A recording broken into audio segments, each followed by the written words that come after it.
At the University of Education in Mutenz, which is part of the Fachhochschule Nordwestschweiz, we are teaching ongoing teachers in inclusive education.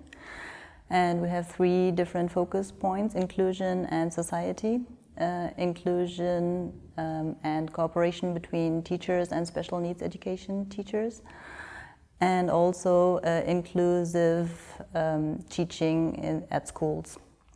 And the challenge is to convince teachers about the value and the importance and the relevance of inclusion and inclusive education, because most of the teachers are feeling very stressed because they have a lot of responsibilities. They don't know how to deal with the heterogeneity in the class. But taking into consideration the UN Convention on the Rights of Persons with Disabilities, and to include people with disabilities in normal, regular schools, it is very important to understand the concept of inclusion, and that actually it is making education much worthier and much easier also for the teacher to open the framework of teaching in classes. Furthermore, I worked at the University of Education in Freiburg in Germany, and the German education system is very challenging in terms of being very hierarchical. And we worked in a project dealing with Förderschulen or Sonderschulen, where the pupil don't have any political education systematically.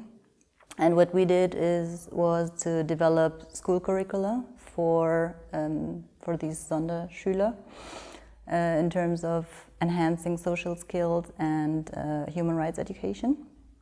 Well, the teachers appreciated it a lot because they see how a certain group of society is excluded from the education system, especially in terms of democracy. It is a real problem because these people are not represented in any kind of party or association, or they don't even have the impression that they have a voice, that they have a right to speak, or that they, for example, we made some surveys, and what the children pointed out was that politics is something for politicians or for people from academia, and not something that they belong to.